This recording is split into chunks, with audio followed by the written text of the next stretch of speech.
Hi students, आपका nursing basic education channel पे स्वागत है। मैं हूँ आफरीन खातून और आज का हमारा टॉपिक है मेनिंजाइटिस। मेनिंजाइटिस जो है वो नर्वस सिस्टम डिसऑर्डर है। मेनिंजाइटिस जो वर्ड है उसको टू पार्ट्स में डिवाइड किया गया है। तो एक होता है मेनिंजस और एक होता है आइटिस। ठीक है, मेनिंजस का मतलब होता है जो ब्रेन्स की लेयर होती है। ठीक है, ब्रेन की लेयर होती है मेनिंजस, और अगर उसमें इन्फ्लामेशन हो गया है तो उसे क्या कहते हैं, मेनिंजाइटिस। तो क्या होगा, जो ब्रेन की लेयर होती है वो 3 होती है। एक तो होता है ड्यूरामेटर, एरेक्नोइड और पायामेटर। ब्रेन की मेन 3 लेयर्स होती है। ब्रेन के साथ साथ जो स्पाइनल कोड है उसे भी कवर की रहती है। तो देखो, ये हुआ हमारा पूरा ब्रेन, और ब्रेन के नीचे ये वाला जो पोर्शन है ये स्पाइनल कोड हुआ। तो इस पूरे पोर्शन को मेन 3 लेयर्स कवर करके रखती है। जो सबसे बाहर वाला लेयर होता है, आउटर लेयर, जिसे ड्यूरामेटर कहते हैं, मिडिल वाला को एरेक्नोइड कहते हैं, और जो सबसे इनर लेयर होती है उसे पायामेटर कहते हैं।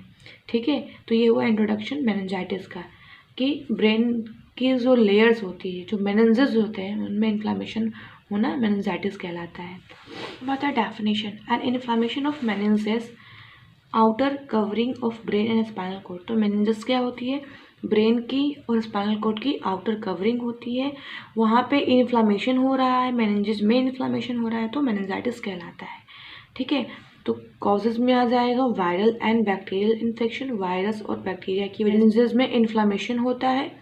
नेक्स्ट फंजाई की वजह से भी होता है, प्रोटोजोआ की वजह से भी। अब ब्रेन की जो लेयर्स होती है और स्पाइनल कोड की जो लेयर होती है वहाँ पे इन्फ्लामेशन होगा।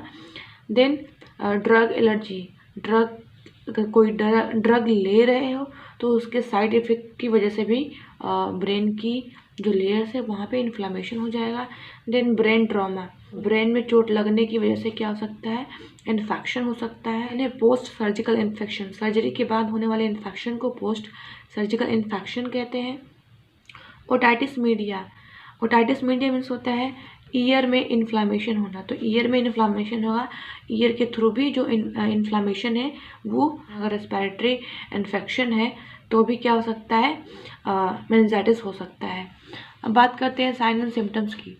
साइन एंड सिम्टम्स में कुछ 2-3 मेन साइन होते हैं जो कंफर्म करता है कि पर्सन को मेनिंजाइटिस है। तो पहला आता है ब्रुंच की शाइन।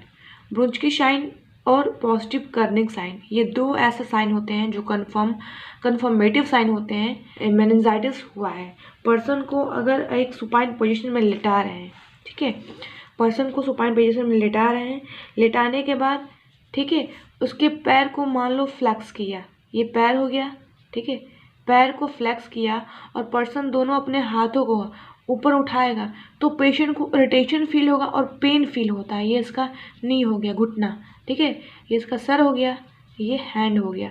तो पर्सन अगर सुपाइन पोजीशन में लेटा के पर्सन की नी को फ्लेक्स करते हैं, घुटने को फ्लेक्स करते हैं, और पर्सन जो है अपने हेड को थोड़ा सा एलिवेट करके उठा के अपने हाथों को आगे की ओर करता है, तो पर्सन को क्या होता है, इरिटेशन होता है और साथ में पेन होता है।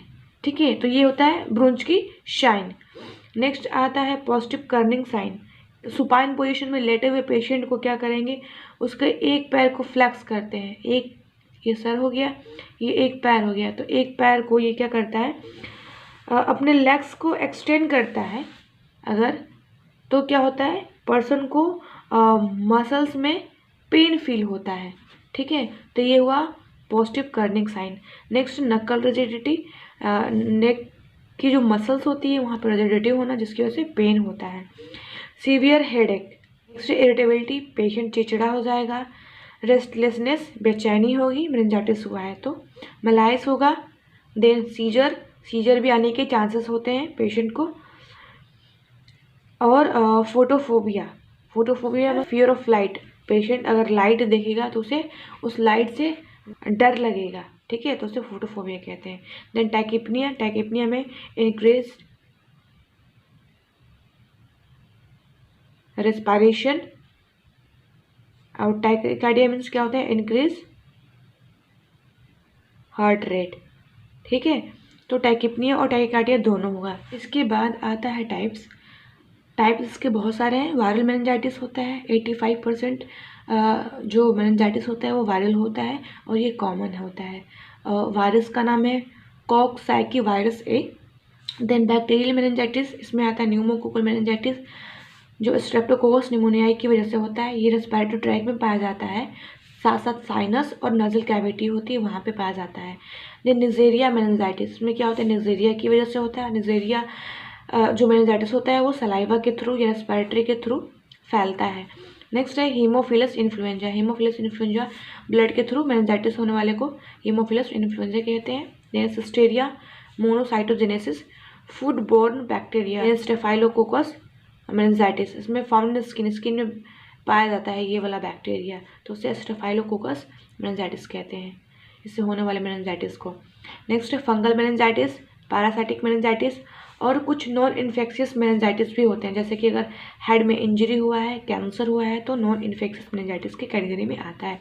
अब है pathophysiology.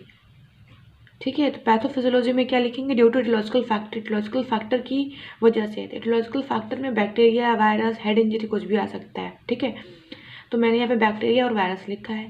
Then causative organism enter into the blood stream, तो जो बैक्टीरिया या वायरस है ये क्या करेगा, ब्लड स्ट्रीम में एंटर कर जाएगा। देन ब्लड स्ट्रीम में एंटर करने के बाद cross the blood brain barrier, जो ब्रेन में ब्लड ब्रेन बैरियर होता है उसे क्रॉस करके एंटर कर जाएगा। जैसे एंटर करेगा तो मेनिंजेस जहाँ पे होंगी वहाँ पे इन्फ्लेमेटरी रिएक्शन स्टार्ट हो जाता है। ठीक है, उसके बाद क्या होगा, इन्फ्लेमेशन ऑफ सब arachnoid space of pia mater occurs, जो सब अरेक्नोइड स्पेस होता है और पायामीटर होता है वहाँ पे इन्फ्लेमेशन स्टार्ट हो जाता है। तो मेनिंजेस जो होती है इसकी मेन 3 लेयर होती हैं। ये लास्ट लेयर हो गया ड्यूरामीटर, अरेक्नोइड और पायामीटर। तो अरेक्नोइड मीटर की जो नीचे वाली लेयर्स होती है वो होती है सब अरेक्नोइड स्पेस और ये होता है पायामीटर। तो इन दोनों के बीच ही में क्या होगा, इन्फ्लेमेशन स्टार्ट हो जाएगा। अगर इन्फ्लेमेशन होगा तो जो सब अरेक्नोइड स्पेस होती है यहाँ पे CSF पाए जाते हैं, सेरेब्रोस्पाइनल फ्लूइड। तो सेरेब्रोस्पाइनल फ्लूइड में क्या होगा, इसका प्रेशर बढ़ जाएगा, इंट्राक्रैनियल प्रेशर जो है बढ़ जाएगा, जिसकी वजह से जो CSF है वो सब अरेक्नोइड स्पेस में पूरा भर जाएगा या बह जाएगा, जिसकी वजह से CSF में क्या दिखेगा, क्लाउडनेस और इन्फेक्टेड। आमतौर पे जो CSF होता है सेरेब्रोस्पाइनल फ्लूइड वो क्लियर होता है। ठीक है, क्लियर होता है, साफ होता है। अगर इन्फेक्शन हो गया वहाँ पे या इन्फेक्टेड हो चुका है तो उसमें क्लाउडनेस दिखेगा। ठीक है, और इन्फेक्टेड दिखेगा। इसके साथ साथ जैसे ही क्लाउडनेस या इन्फेक्शन होगा वहाँ पे, देन क्या होगा, CSF की जो सेल काउंट है वो बढ़ जाएगी, CSF की जो सेल काउंट है बढ़ जाएगी। इसके साथ साथ प्रेशर भी इंक्रीज हो जाएगा, प्रोटीन भी इंक्रीज हो जाएगा और ग्लूकोज लेवल जो होता है वो डिक्रीज हो जाता है, डिक्रीज ग्लूकोज लेवल। ठीक है, तो ये हुआ पूरा पैथोफिजियोलॉजी। डायग्नोस्टिक इवैल्यूएशन कैसे चेक करते हैं, तो हिस्ट्री कलेक्शन करते हैं पेशेंट की, हेड इंजरी हुआ है, कैंसर हुआ है, ठीक है, या कोई रेस्पिरेटरी ट्रैक इन्फेक्शन हुआ है, ओटाइटिस मीडिया हुआ है, अगर ईयर में कभी इन्फेक्शन हुआ है, तो सारी पेशेंट की हिस्ट्री कलेक्ट करते हैं। देन फिजिकल एग्जामिनेशन करेंगे, हेड टू टो एग्जामिनेशन करते हैं फिजिकल एग्जामिनेशन में। देन लंबर पंक्चर में क्या करते हैं, CSF को कलेक्ट करने के लिए L3 और L4 वर्टिब्रा के बीच में नीडल को स्पायरेट करके CSF को कलेक्ट करते हैं।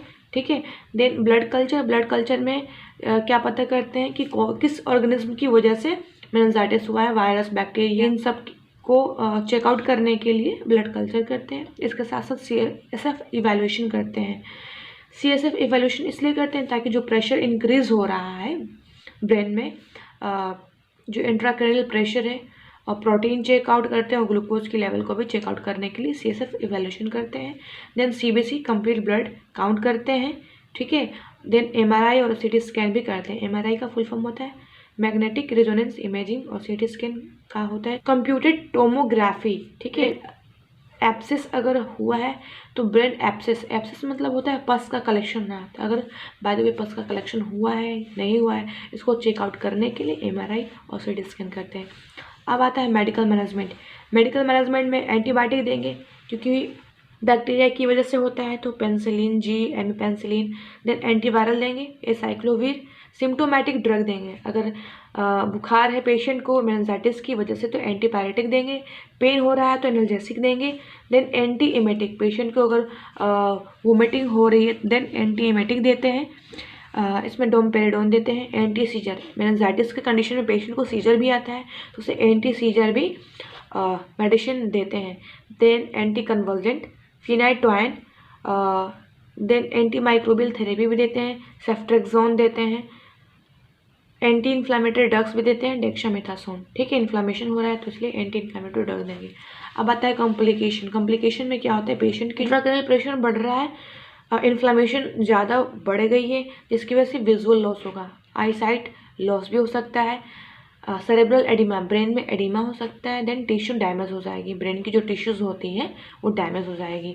अब आता है नर्सिंग मैनेजमेंट। क्या क्या नर्सिंग मैनेजमेंट करेंगे।